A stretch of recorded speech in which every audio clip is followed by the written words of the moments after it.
किसी ने बड़े कमाल की बात कही है कि अपने जीवन को ऊपर वाले को सौंप दो, क्योंकि आप जीवन भर में जो कर सकते हैं उतना तो वो एक पल में कर सकता है। आपके लिए एक छोटी सी कहानी। यह कहानी महाभारत के युद्ध के प्रारंभ होने से पहले युद्ध भूमि को तैयार किया जा रहा था। कुरुक्षेत्र की भूमि को समतल बनाया जा रहा था, पेड़ों को हटाया जा रहा था। उस युद्ध भूमि का मुआयना करने के लिए एक दिन पहले निरीक्षण करने के लिए भगवान कृष्ण और उनके मित्र धनुर्धर अर्जुन पहुंचे। वो मुआयना कर रहे थे, देख रहे थे कि तैयारी किस तरीके से चल रही है। तभी एक चिड़िया उड़ती उड़ती आई और भगवान श्री कृष्ण के पास आकर के बोली कि भगवान, मुझसे क्या गलती हो गई? मेरी दुनिया आपने उजाड़ दी।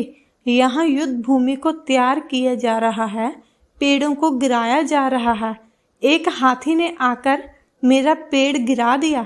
मेरा घोंसला उस पर था, वो घोंसला गिर करके जमीन पर आ गया। उसमें नन्हे नन्हे बच्चे हैं।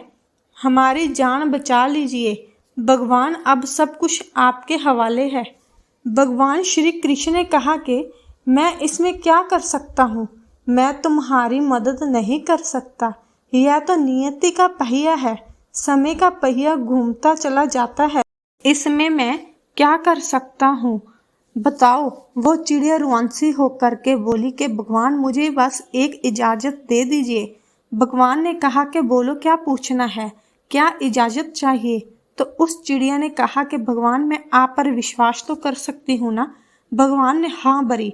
अगले दिन युद्ध शुरू हुआ और युद्ध की शुरुआत से पहले भगवान श्री कृष्ण ने अपने दोस्त अर्जुन से कहा, अपने मित्र से कहा कि मुझे अपना धनुष और एक तीर दे दो, एक बाण दे दो। अर्जुन ने अपना धनुष सौंपने से पहले पूछा कि केशव, आपने तो प्रतिज्ञा ली थी कि आप शस्त्र नहीं उठाएंगे, क्योंकि अर्जुन के भगवान को शस्त्र क्यों उठाना पड़ रहा है? ऐसा क्या हो गया? तो भगवान श्री कृष्ण ने कहा कि उस सामने हाथी को देख रहे हो? उस हाथी ने उस चिड़िया का घोंसला गिराया, उस पेड़ को नष्ट कर दिया जिस पर उस चिड़िया का घोंसला था। मुझे कुछ तो करना पड़ेगा। अर्जुन समझ गया भगवान श्री कृष्ण ने वो धनुष लिया है, एक तीर छोड़ा, लेकिन ये क्या वो तीर जा करके हाथी को लगा ही नहीं। उसके गले में घंटी लटकी थी, उस पर जा करके लगा और वो घंटी नीचे जमीन पर गिर गई। अर्जुन हंसने लगा और कहने लगा कि माधव, आपसे नहीं हो पाया, मुझे मौका दीजिए, 1 मिनट में उस हाथी को नष्ट कर दूंगा, खत्म कर दूंगा। भगवान ने कहा कि नहीं नहीं, हो गया, बस इतना काफी था। अर्जुन ने भी ज्यादा सवाल जवाब नहीं किए। 18 दिन तक युद्ध चला और उसके बाद जब पांडवों की जीत हुई तो एक बार फिर से उस मैदान को साफ किया जा रहा था, क्योंकि काफी युद्ध के बाद जो नुकसान हुआ था, बहुत सारा सामान गिरा पड़ा था, साफ सफाई चल रही थी।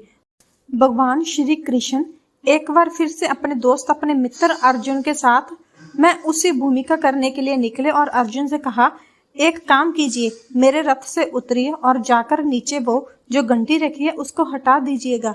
अर्जुन चौंक गया कि हमने युद्ध जीत लिया है, हम इतने महान बन चुके हैं और यह मुझे एक घंटी उठाने के लिए, युद्ध भूमि की साफ सफाई करने के लिए कह रहे हैं।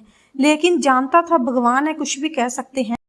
रथ से नीचे उतरा और जा करके उस घंटी को उठाया, साइड किया, और जैसे ही उस घंटी को उठाया वैसे ही उसके नीचे से नन्हे नन्हे बच्चे चिड़िया के फड़फड़ाते हुए उन्होंने उड़ान भर ली और उड़ गए। अर्जुन की आंखें नम हो गई। उस घंटी के नीचे था वो घोंसला उस चिड़िया का जो मदद मांगने आई थी।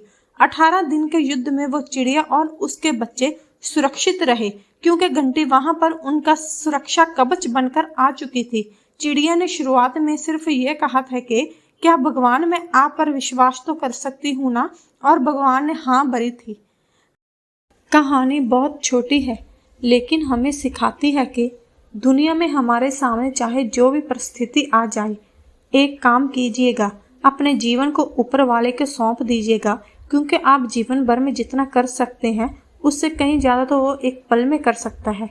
हमेशा आपसे कहती हूँ कि ऊपर वाले के आशीर्वाद के साथ, अपनी सच्ची मेहनत के साथ और अपनी फैमिली के प्यार के साथ कर दिखाओ कुछ ऐसा कि दुनिया करना चाहे आपके जैसा। जय श्री कृष्ण।